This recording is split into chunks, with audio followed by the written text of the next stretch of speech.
Bonjour et bienvenue pour cette présentation de l'évaluation numéro 2 en cinquième. Toujours une évaluation sur 40, vous le voyez au-dessus, c'est toujours pour la classe de cinquième. Le chapitre 1 est toujours cette leçon 1 sur la Terre dans le système solaire. Donc vous le voyez ici juste à côté de moi. Ce sujet comporte encore 2 pages puisqu'il va durer 1 heure et mettre en place 2 choses. Une note sur 20, une partie sur 20 pour la leçon et une partie sur 20 pour les exercices. Alors, je vais vous présenter donc ces deux éléments, ces deux parties. Alors, première partie sur 20 pour savoir son cours.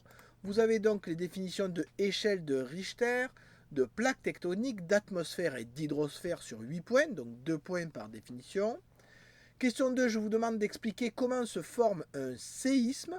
Oui, ça pourra utiliser aussi pour vous ce que vous vous rappelez de l'expérience qu'on a fait en classe pour casser du bois, vous savez, avec l'enregistrement du téléphone. Oui, alors vous retrouverez ces informations dans le cours pour savoir comment se forme un séisme. Et je le rappelle, ce n'est pas un choc des plaques tectoniques. Question 3. Expliquer ce qui provoque les mouvements dans l'atmosphère et l'hydrosphère. Oui, c'est des expériences que vous avez pu faire quand vous étiez en demi-groupe ou que vous avez pu voir sur la paillasse du professeur quand vous étiez en classe entière, malheureusement. Et donc, c'est bien l'idée de qu'est-ce que c'est qui va provoquer ces mouvements, ce qu'on a vu expérimentalement. Et enfin, question 4. Expliquer la présence de différents climats à la surface de la Terre sur 4 points. Là aussi, vous trouverez la réponse dans votre cours où on vous dit différents climats existent parce que, et donc vous pourrez trouver cette information et la réciter pour cette partie leçon.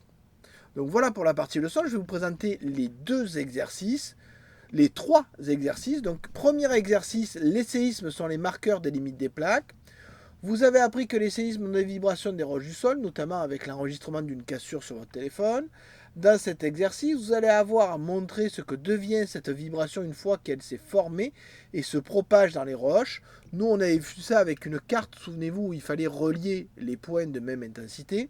Le document ci-dessous montre deux enregistrements d'un même séisme dans deux lieux différents, à Marie-Galante et à Martinique. Donc effectivement, c'est le même séisme, mais qui est enregistré à deux endroits différents. Vous le voyez sur la carte ici, le séisme a lieu, l'épicentre, le lieu de formation de ce séisme a lieu dans l'océan, au niveau de l'Atlantique. Et vous avez une station ici qui est celle de Marie-Galante qui fait 7 enregistrements de vibrations. Et vous avez une station ici de Martinique qui fait 7 enregistrements de vibrations. Et donc toutes les questions vont se baser sur ces enregistrements, évidemment, qui ressemblent à ce qu'on a fait en classe. Question 5. Indiquez quels sont les lieux qui enregistrent le séisme. J'ose espérer que ça vous le trouverez.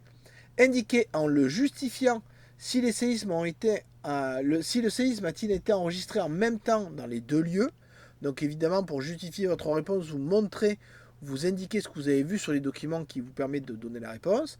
Et enfin, expliquez le décalage dans le temps entre les deux enregistrements du même séisme, puisque vous voyez qu'ils ne sont pas arrivés au même moment sur ces deux endroits, ces deux stations d'enregistrement. C'est à vous de me dire pourquoi, comment vous l'expliquez en fonction de vos connaissances. Exercice 2. Comprendre les courants marins en Atlantique Nord. Vous avez donc deux cartes.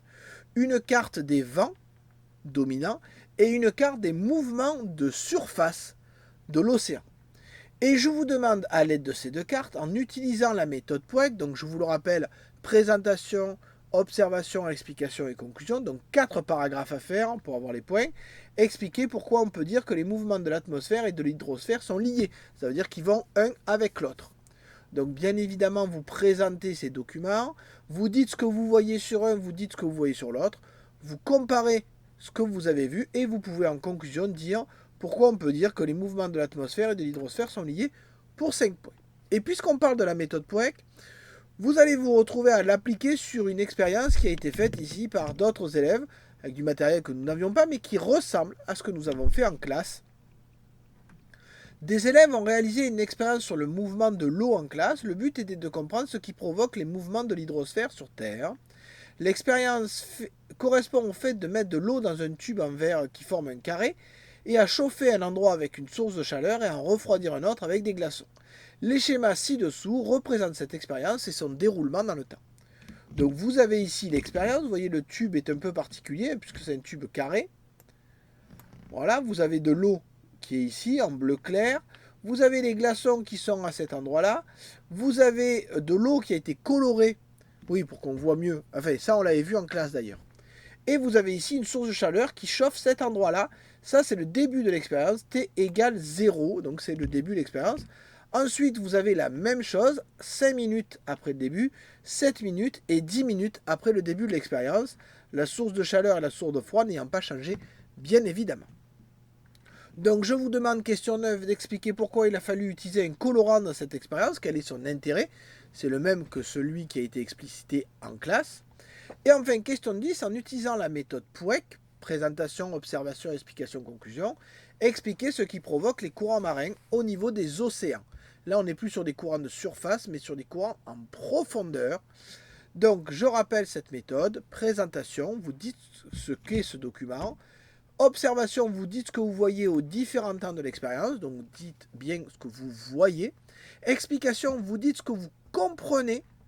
Par exemple, un exemple simple, si vous voyez que le colorant est ici, au début de l'expérience qu'il est là, vous comprenez qu'il y a eu un déplacement. Vous ne le voyez pas parce que ce sont des images fixes, mais vous comprenez ce déplacement.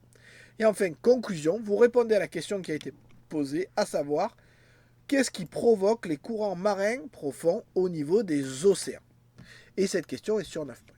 Voilà, vous avez toutes les informations, j'espère, nécessaires pour pouvoir préparer au mieux votre contrôle. Je rappelle que préparer, c'est essayer de faire les questions, pas juste regarder la vidéo, ça ne suffit absolument pas. D'ailleurs, ça ne marche pas.